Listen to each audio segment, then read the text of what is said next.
Question I hear pretty frequently is, which programming language should I learn? What's the best programming language in 2021? Or should I learn, well, for me it's C++ because that's what I'm usually using. Should I learn it in 2021? And I have the answer for you, the definitive answer, probably the only answer. So if you hear other stuff, I'm just guessing, that they are probably wrong. All right, the answer is really simple. First of all, welcome to Code Tech and Tutorials. My name is Matt. I am a C++ coder and someone who works on game engines and various tools and makes tutorials and stuff like that. So if you like code and stuff and technology, consider subscribing today. All right, I'll get right to it. Here is the simple answer of what language you should learn. Well, that's not the question to be asking, I think. So rather than what language should you learn, the question is more along, what are you trying to accomplish? Because you have to think of programming languages as a tool. When they were all originally created, they served some purpose. People weren't just making them to be cool or making them to, well, maybe some of them were, but for the most part, all the practical ones that people actually use were made to serve a purpose. And the purpose is often just memory management and accomplishing what you want with the software. I guess just putting up fingers randomly here. So I think the bottom line is that you should be asking the question, what am I trying to accomplish? And if you're not sure, then it might be an okay idea to just sift through a few languages, do the hello world, see which one you kind of like. Also read the pros and cons. There are lots of websites out there and lots of information out there about each language. For example, here I just did a quick Google search of pros and cons programming languages, and a bunch of different articles come up, a bunch of different suggestions come up, and you can kind of get an idea of what might be best based on things like this even. And you might have to take these with a little grain of salt. You never know how accurate someone is on the line, but all right, let's take a look. What are the pros, cons, and uses of major programming languages? What programming language should I learn? Oh, here we go. I wanted a general overview of what certain languages are used for, what is good and bad, easy, hard, high maintenance, or low maintenance. Okay, here we go. This is good. I like that this guy expanded, because when people just simply ask what programming language should I learn, that's such an open-ended question with so many follow-up questions.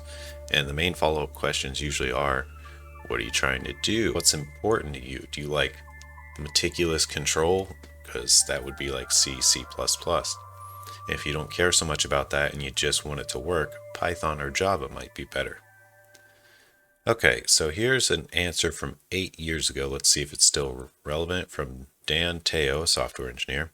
High level, overly generalized answer.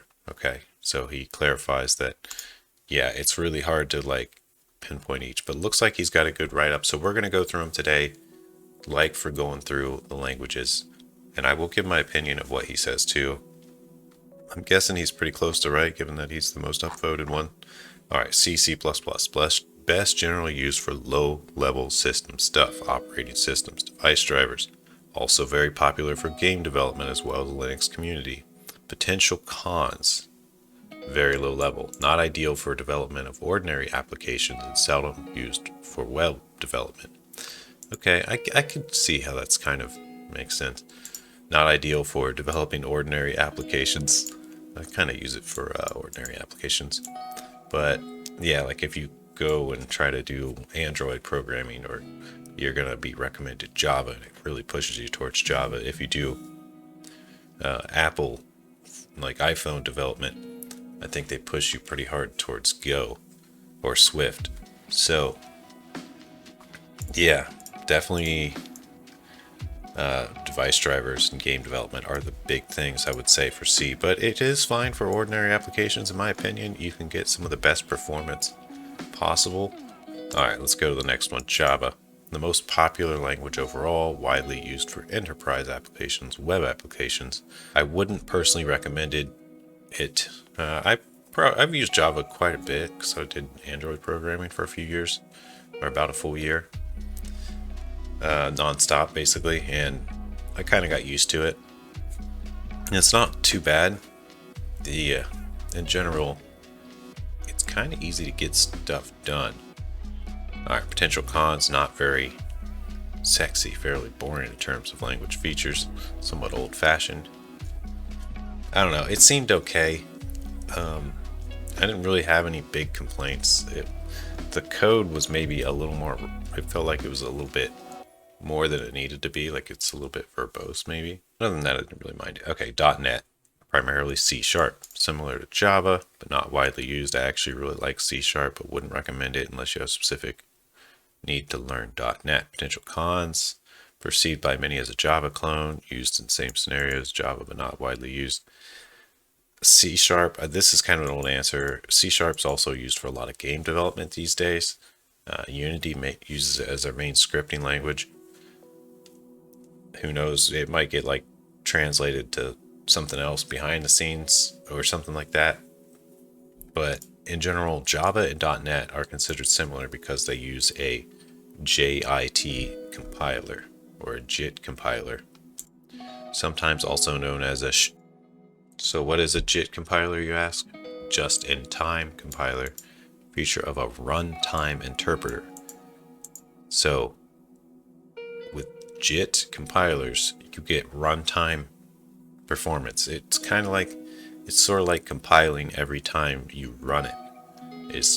That's a simplified overview. You can read more about it, but it's generally pretty slow to launch things written in these languages because it does this just-in-time compiling. So those languages can often be seen as a little slower for that reason. All right, let's read on. I'm a little less familiar with these leftover languages, so I'm not going to have as much insight. Okay, Objective-C, primarily popular again because of iOS, related to C++, C++, but some very different syntax mixed in. Potential cons, very narrow applicability. But though, make no mistake, iOS is pretty big reason to learn it. Okay, it looks like it's mainly an iOS thing. I've never used Objective-C, so I can't really comment on it.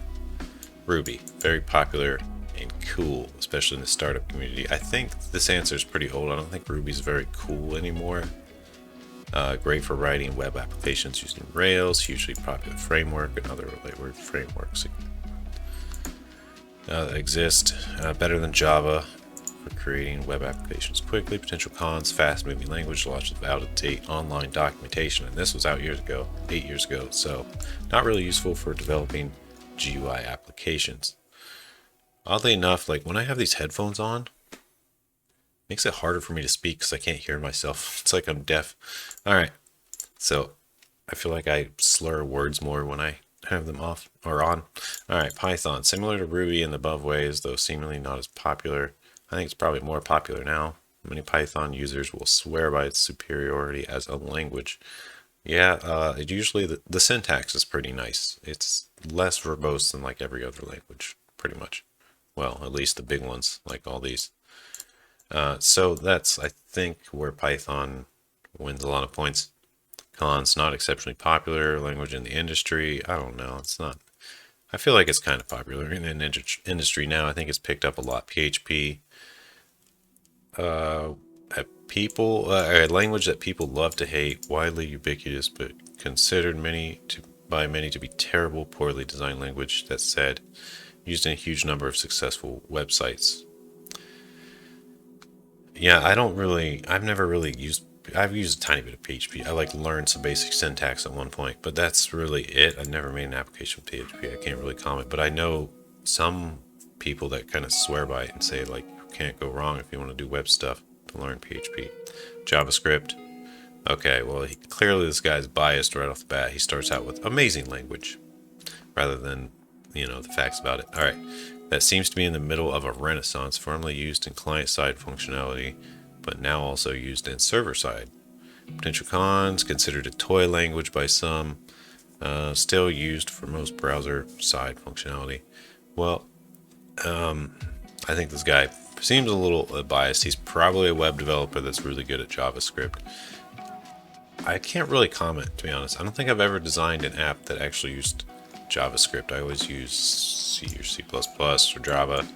Use a little bit of C#. I'll use a little bit of Python. But JavaScript, okay, I've copied and pasted JavaScript. I have done a few websites, and they needed some special features, and I used JavaScript to do it, but I didn't really know what was going on. Also took some courses in JavaScript when I was a new coder and just kind of trying to get used to some of the languages a little bit. I did those on Code Academy, which is this website right here. This is a great website for sort of getting your feet wet with languages and kind of learning the basic syntax of how they work. You're not going to get to expert level on this site or any site or really any instruction anyway. But the point is, I do know a little JavaScript. I just didn't find it. I didn't like the syntax personally. I get that once I get used to it, it would be better. And I'm just really used to C and C++, but you're kind of making lambdas all over the place with JavaScript. So once I learned lambdas in C and C++, suddenly like JavaScript clicked for me a little more. But I don't see much use for it. Usually everything it can do application-wise, a different language is kind of better in my opinion, just based on the performance you can get. But if you're doing web development, you still can't really go wrong with knowing JavaScript. You kind of have to just dive in, make some web apps, and get good at it. The only way to become an expert at any of these languages is to use it a bunch. So keep that in mind. Okay, so that was just kind of hitting a Google search and giving my opinion on it. So what do you think is the best language to learn and under what situations? It's pretty common for people to say C and C++ for game development. You must learn them. And there are lots of stories about that. I think one big recent one is there was this game. Okay, so this is the kind of story, you know, there's these MMO scam videos that people make about MMOs that are clearly not what they seem to be. And Chronicles of Illyria is a really interesting one because this one, I think part of the reason it accidentally became a scam, I don't think they purposely made it a scam. I think the creator probably had good intentions. You can make your own judgment, I don't care. But the point I want to get to here is if you listen to the dev talk, he talks about switching languages and it setting him back. So he didn't start with C or C++ making this. I think he started with JavaScript or something, some weird language for games that you probably shouldn't be using for like a, you know, actual release of anything big. So he started with one language and I guess he hit roadblocks from what I understand. And he had to switch to another language and just rewriting everything set him back. So it would have been better for him to pick the right language to begin with. So if you want to like hear more about that, you can watch the videos, but people now consider it a scam because it's been in the making for so long.